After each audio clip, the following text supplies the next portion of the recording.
Anglo-Saxon race, a study of the settlement of England and the tribal origin of the Old English people. This book was only $9. I recommend getting it. And check this out. The consideration of the evidence that people of brunette complexions, which means dark or brown-skinned people, were among the Anglo-Saxon settlers in England leads on to that of people of a still darker hue. The consideration of the evidence that people of brunette complexions, which is dark or brown complexions, were among the Anglo-Saxon settlers in England leads on to that of people of a still darker hue, the dark brown or brown black settlers. Okay, probably there must have been some of these among the Anglo-Saxons, for we meet with personal names black man, and blacker man. I'm pronouncing that right. Let's go down here. There is another old word used by the Anglo-Saxons to denote black or brown black, the word swart or swarthy. The personal names sort and sort may have been derived from this word. It may have originally denoted people of a dark brown or black complexion. Okay. You see right here, Halfdan the Black was the name of a king of Norway who died in 863. The so-called black man of the Anglo-Saxon period probably included some of the darker Windish people, among them immigrants or descendants of people of the same race as the ancestors of Sorbs, I can't pronounce that word, on the borders of Saxony, Prussia at the present day. Some of the darker winds may well have been among the black Vikings referred to in the Irish annals, as well as those of Wales, and may have been people who have left the Anglo-Saxon name Beckman, which occurs in one of the charters.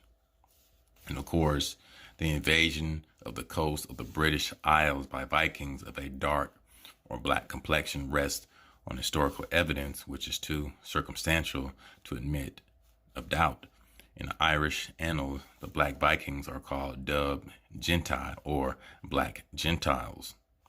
These black Gentiles on some occasions fought against other plunderers of the Irish coast known as the Fair Gentiles, who can hardly have been others than the Fair Danes or Northmen. Okay. We have this book. They were white and they were slaves. The Untold History of the Enslavement of Whites in Early America. Right here.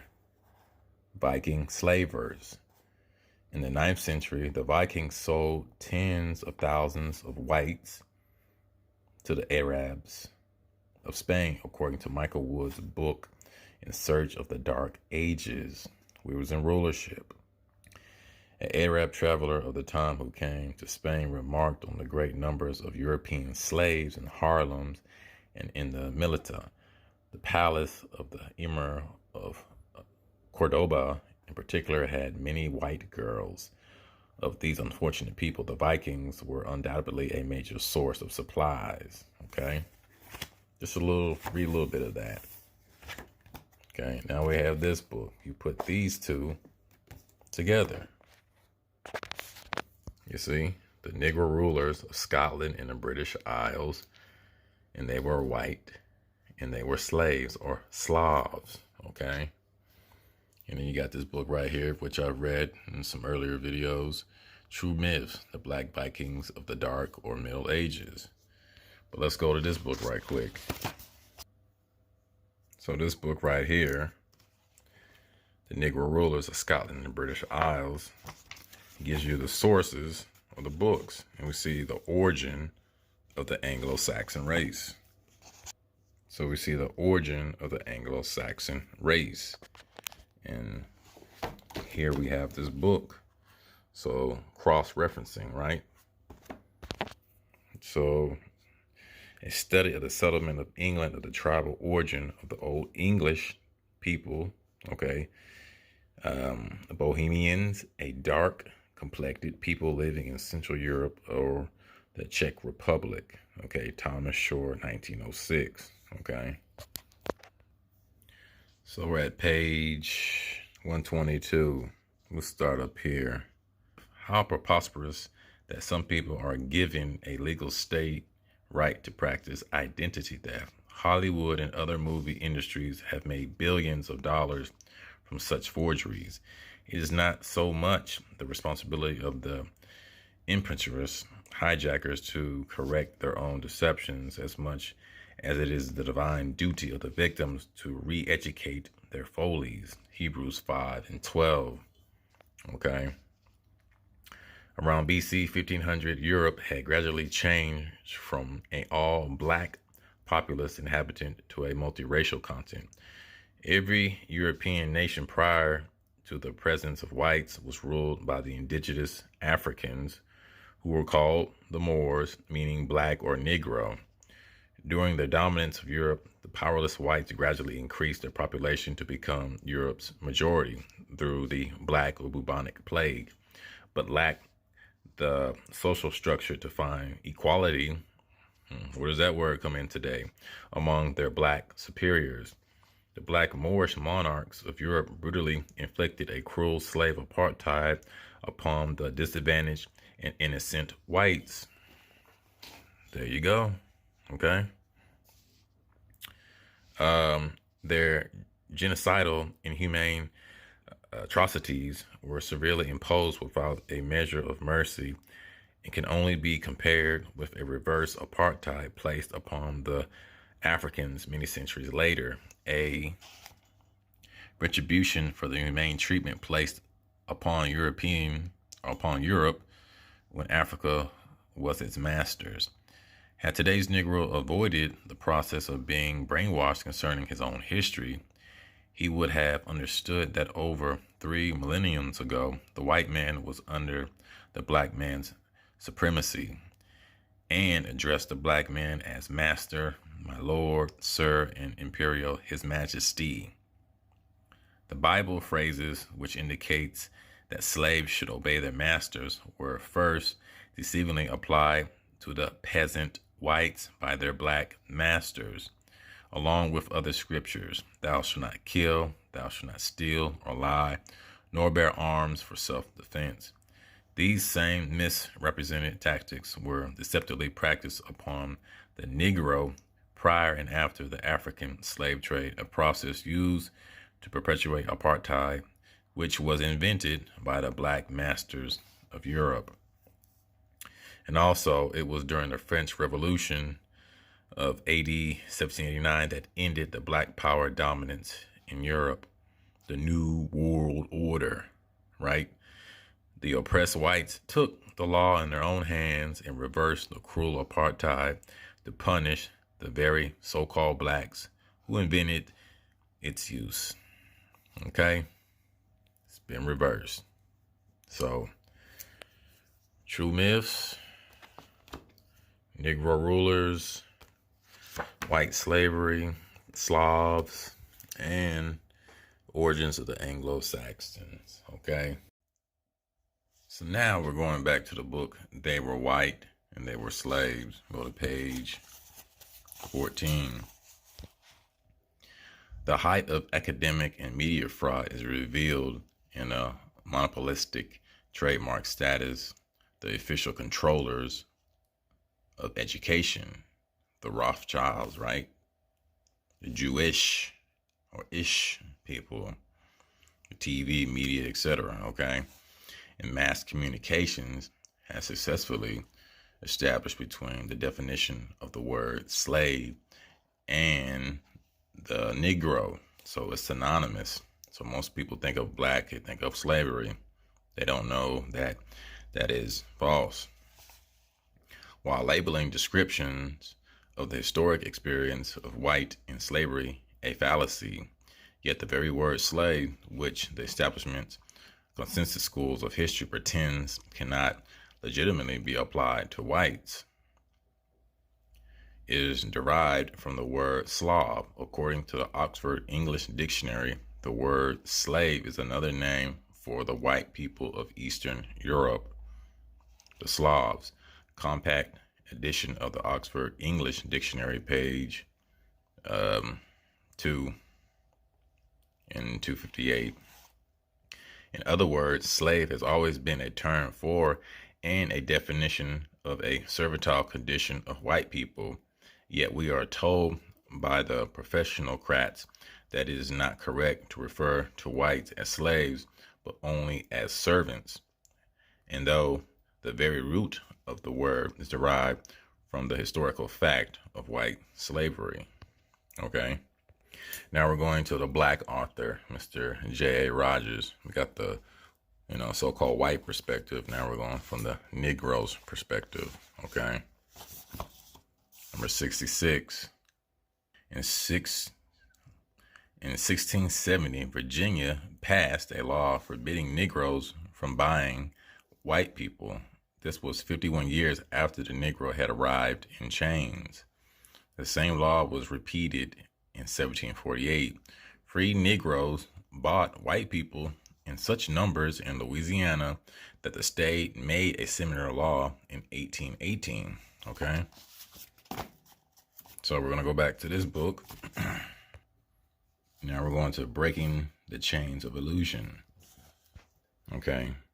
White slaves were actually owned by Negroes and Indians. Negro and Indian is the same thing. It's synonymous because there were indigenous Negro tribes here in the South to such an extent that Virginia Assembly passed the following law in 1617, like we read in this book right here. Okay.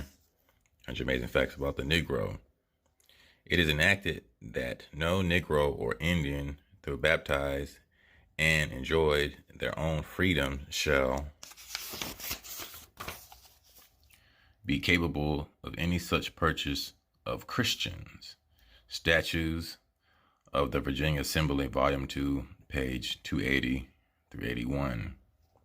Negroes also owned other Negroes in America. I repeat, Negroes also owned other Negroes in America.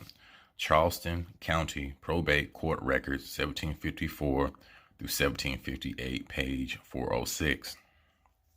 Okay, so it wasn't just white equals slave master, black equals slave. We got to get that narrative out of our minds. That's not real history. Okay. While whites languished in chains, blacks were free in Virginia throughout the 17th century. Willie Lee Rose, A Documentary History of Slavery in North America, page 15. John Henderson Russell, Free Negro in Virginia, Who Built America, volume 1, page 52. So we're going to read that again. While whites languished in chains, blacks were free men in Virginia throughout the 17th century. But I thought we was in slavery for 400 years, 1619 and so forth, or to 1865. So now we go to the book, The Negro Question, Part 6, the 13 Black Colonies. Okay, right here, page 115. The free black Scots came into the America in waves.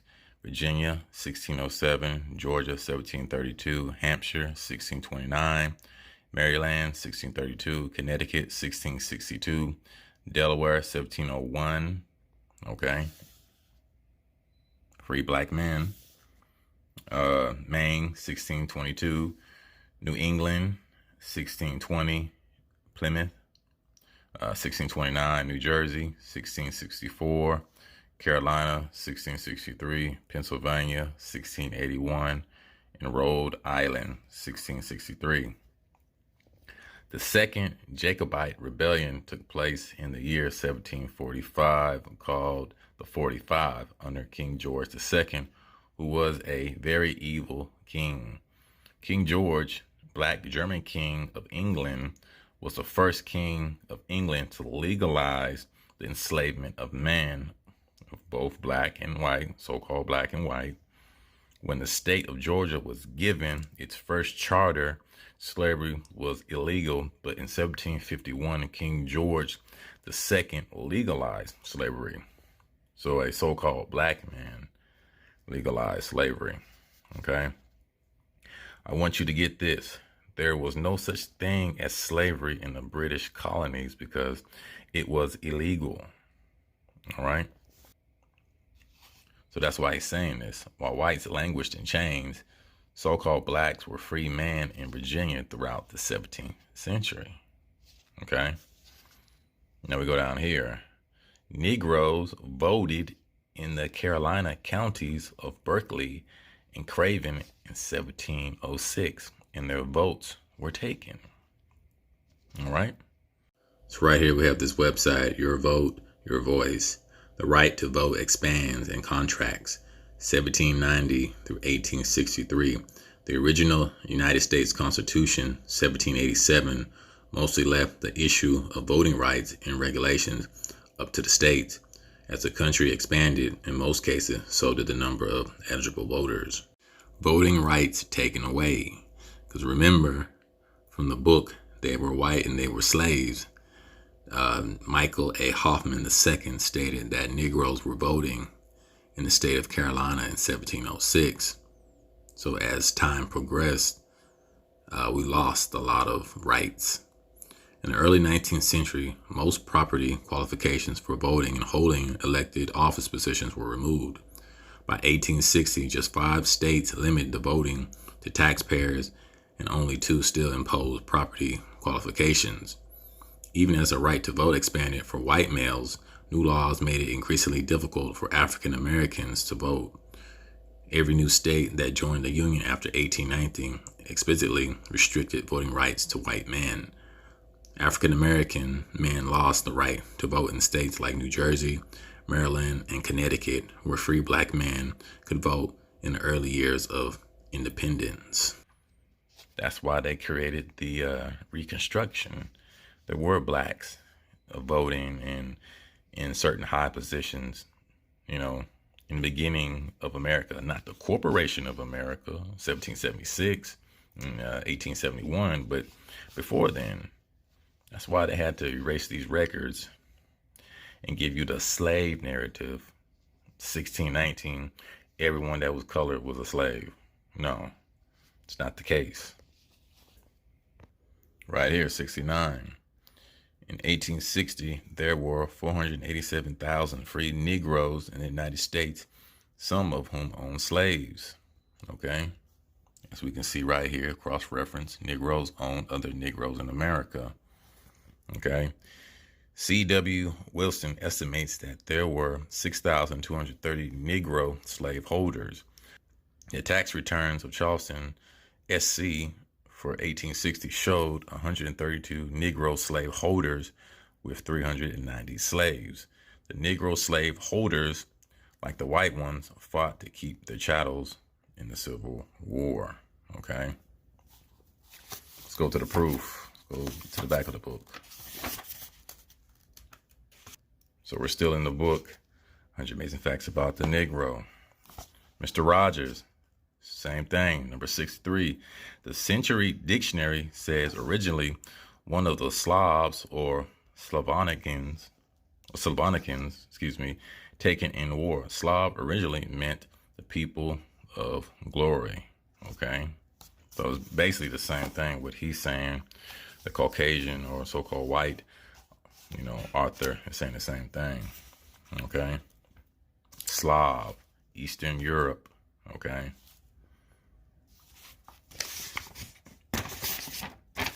Let's see.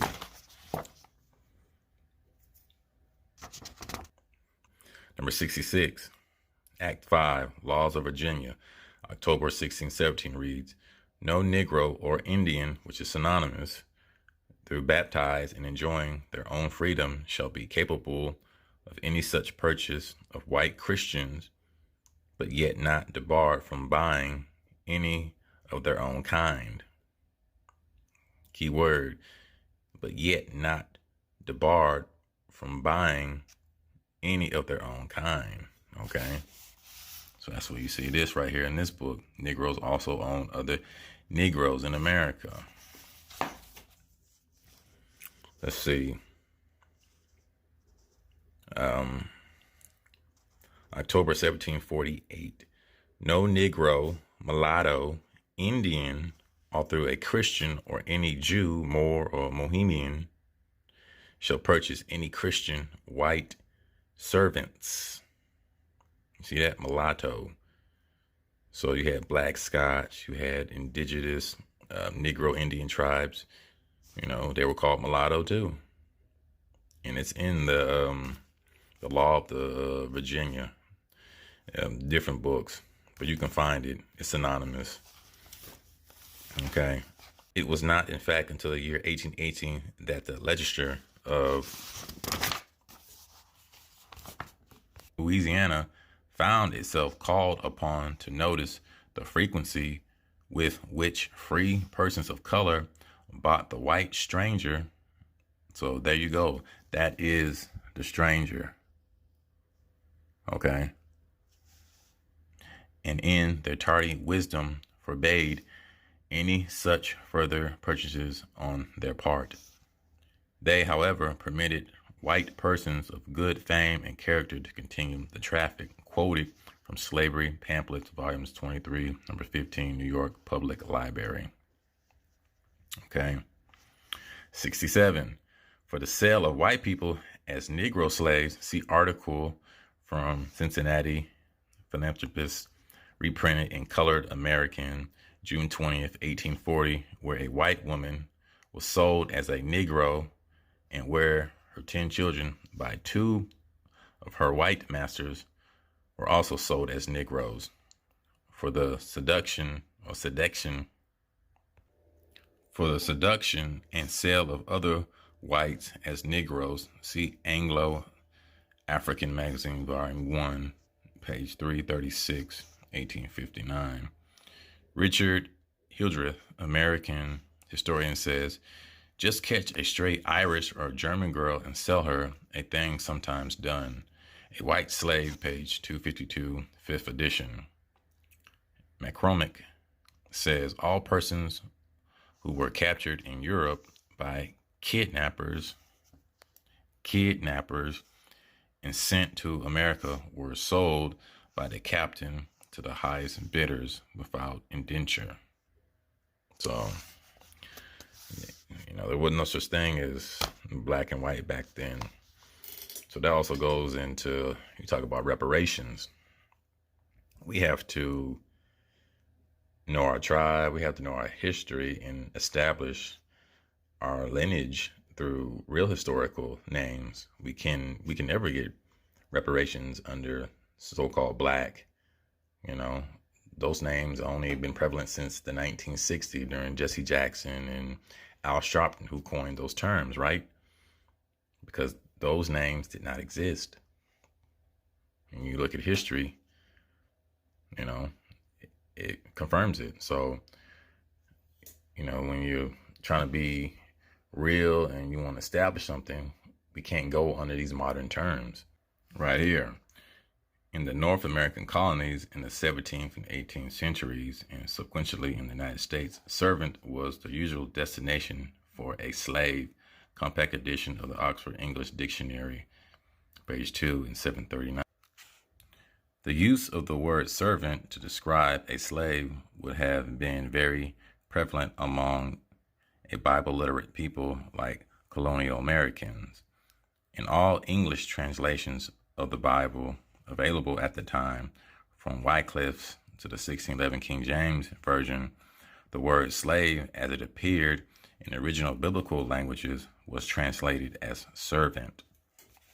For example, King James Version of Genesis 9 and 25 is rendered, cursed be Canaan, a servant of servants shall he be.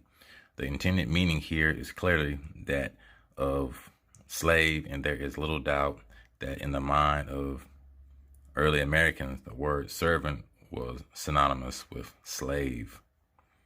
Genesis 9 and 25 in the New International Version Bible. In original documents of the white merchants who transported Negroes from Africa, the so-called blacks were called servants. One notes that the company of royal adventurers referred to their cargo as Nigers, or Negro servants. Servants from Africa Handling, page 205. The documentary record debunks the propaganda that slavery was strictly a racist operation, part of a conspiracy of white supremacy, because, number one, whites as well as blacks were enslaved.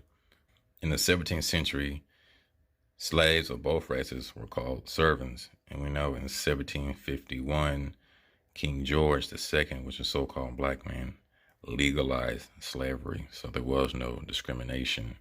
Number three, the colonial merchants of the 17th century, America had no qualms about enslaving their own white kindred, Oscar handling, okay? So, I mean, there's a lot of truth in a lot of these books here. It's just you got to piece together the real history. Now, if you go by the media and the, who owns all the public education books and so forth, the Rothschilds, the elites, and so forth, it's all Marxist, or you can call it liberalism, whatnot. But the victimization of our people, if we were the only slaves or enslaved or servants, no, not the case. But we really have to get a real grasp of real history before we can heal ourselves, come back to who we are. The importance of teaching your children real history, for they won't be a victim or a victim of narrative from the public fool's education system that just calls you a so-called slave or just a servant, and then the whitewashing, which there's just so many traps and snares in the public fool's education system. But I hope this video was edifying, and like I said, you can check out all these books are available. We're in the age of so-called Aquarius, so we're in the age of information. Ignorance is bliss, right? But peace and shalom.